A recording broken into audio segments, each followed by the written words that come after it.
Apa itu sekolah kedinasan? Sekolah kedinasan merupakan sekolah dengan jaminan ikatan dinas dan dapat diangkat langsung menjadi calon pegawai negeri sipil, CPNS. Di dalam peraturan perundang-undangan atau peraturan Menpan RB terkait penyelenggaraan sekolah kedinasan, saat ini ada 8 kementerian, lembaga yang dapat menyelenggarakan program pendidikan kedinasan, merujuk kompas.com. Berikut 8 sekolah kedinasan yang lulus bisa jadi CPNS. 1. STAN. Melansir laman PKN STAN, Politeknik Keuangan Negara STAN adalah perguruan tinggi yang berfokus pada pendidikan vokasi di bidang keuangan negara.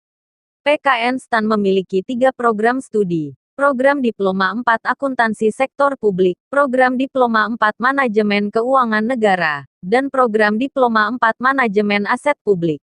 Lulusan Prodi D4 dapat diangkat menjadi calon pegawai negeri sipil, CPNS, di lingkungan Kementerian Keuangan, kementerian, lembaga lainnya atau pemerintah daerah sesuai dengan formasi, kebutuhan yang tersedia pada tahun yang bersangkutan. Untuk mahasiswa yang masuk melalui jalur program reguler atau program afirmasi dari lulusan SMA sederajat, seluruh biaya pendidikan di PKN STAN dibebankan pada APBN. Namun, PKN STAN tidak memberikan uang saku kepada mahasiswa selama pendidikan. Nilai ujian tulis berbasis komputer, UTBK, menjadi salah satu syarat administrasi pendaftaran PKN STAN. Akan tetapi untuk 2022 belum terdapat keputusan apakah nilai UTBK akan kembali digunakan. 2. STIN. Melansir laman Sekolah Tinggi Intelijen Negara, sekolah ini mempunyai visi menjadi perguruan tinggi intelijen bertaraf internasional, World Class Intelligence College, yang mempunyai keunggulan dan kewibawaan dalam mendukung terwujudnya keamanan nasional. Selama kuliah di STIN, tidak dipungut biaya.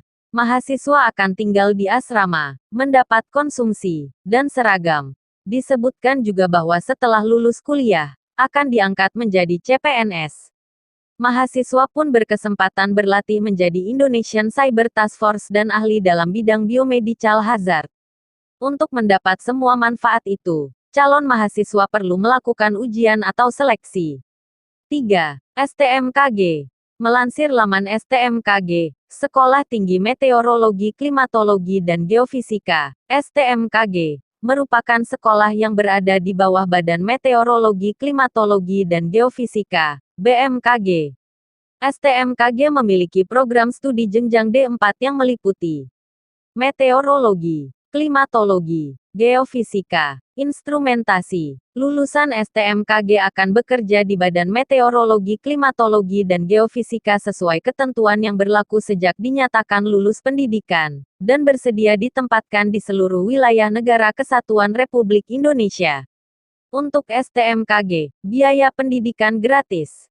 Namun, taruna dan taruni yang diterima akan ditarik biaya untuk keperluan seragam, atribut, dan lainnya.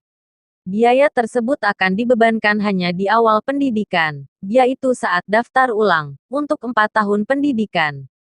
4. SSN. Melansir laman Poltek SSN, Politeknik Siber dan Sandi Negara, dahulu Sekolah Tinggi Sandi Negara, merupakan perguruan tinggi kedinasan yang diselenggarakan oleh Badan Siber dan Sandi Negara, BSSN. Lulusan Poltek SSN dapat diangkat menjadi CPNS di lingkungan Badan Siber dan Sandi Negara atau instansi pemerintah lainnya. Poltek SSN memiliki 3 program studi Diploma 4 dengan sistem paket yang harus diselesaikan dalam 8 semester selama 4 tahun. Program studi yang tersedia yaitu Rekayasa Keamanan Siber, Rekayasa Kriptografi, Rekayasa Perangkat Keras Kriptografi. 5. STIS. Politeknik Statistika STIS merupakan perguruan tinggi kedinasan program Diploma 4, yang dikelola oleh Badan Pusat Statistik sejak tahun 1958, memberi kesempatan lulusan sekolah menengah umum jurusan IPA untuk dididik menjadi ahli. Pada 2021 STIS membuka untuk program studi statistika program Diploma 3, program studi statistika program Diploma 4, dan program studi komputasi statistik program Diploma 4. Lulusan program Diploma 3 akan diangkat sebagai calon aparatur sipil negara, ASN, golongan 2, C dan akan ditugaskan di Badan Pusat Statistik, BPS, di seluruh wilayah Indonesia. Lulusan program Diploma 4 akan diangkat sebagai calon aparatur sipil negara, ASN, golongan 3, A dan akan ditugaskan di Badan Pusat Statistik, BPS, kementerian, lembaga, instansi lainnya di seluruh wilayah Indonesia. Selama masa pendidikan, mahasiswa dibebaskan dari biaya pendidikan, tanpa uang saku. 6. Poltekip dan Poltekim, melansir laman BPSDM Kemenkumham, Sekolah Kedinasan Politeknik Ilmu Pemasyarakatan, Poltekip, dan Politeknik Imigrasi, Poltekim, adalah sekolah kedinasan di bawah Kementerian Hukum dan Hak Asasi Manusia, Kemenkumham. Mengutip laman Poltekip, jurusan yang tersedia yaitu Manajemen Pemasyarakatan, Teknik Pemasyarakatan, dan Bimbingan Pemasyarakatan.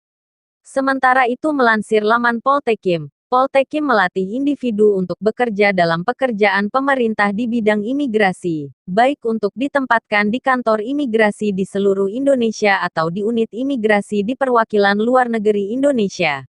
Adapun program studinya yaitu D4 Manajemen Teknologi Keimigrasian, D4 Administrasi Keimigrasian, D4 Hukum Keimigrasian, D3 Keimigrasian. 7. Sekolah Kedinasan Kemenhub. Melansir laman Dikdin BKN, yang termasuk Sekolah Kedinasan Kemenhub adalah Politeknik Transportasi Darat Indonesia, PTD STTD, Politeknik Perkeretaapian Indonesia Madiun, Politeknik Keselamatan Transportasi Jalan Tegal, Politeknik Transportasi Sungai Danau Penyeberangan Palembang, Politeknik Transportasi Darat POLTRADA, Bali, Sekolah Tinggi Ilmu Pelayaran Jakarta, Politeknik Ilmu Pelayaran Makassar, Politeknik Pelayaran Surabaya, Politeknik Ilmu Pelayaran Semarang, Politeknik Pelayaran Sumatera Barat, Politeknik Pelayaran Banten, Politeknik Pelayaran Malahayati Aceh, Politeknik Pelayaran Sulawesi Utara,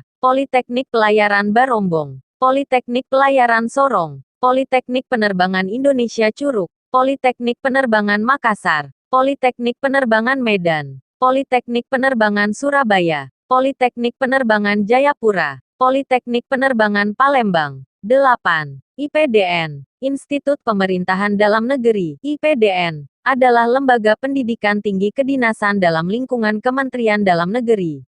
Melansir laman IPDN, calon mahasiswanya disebut calon praja.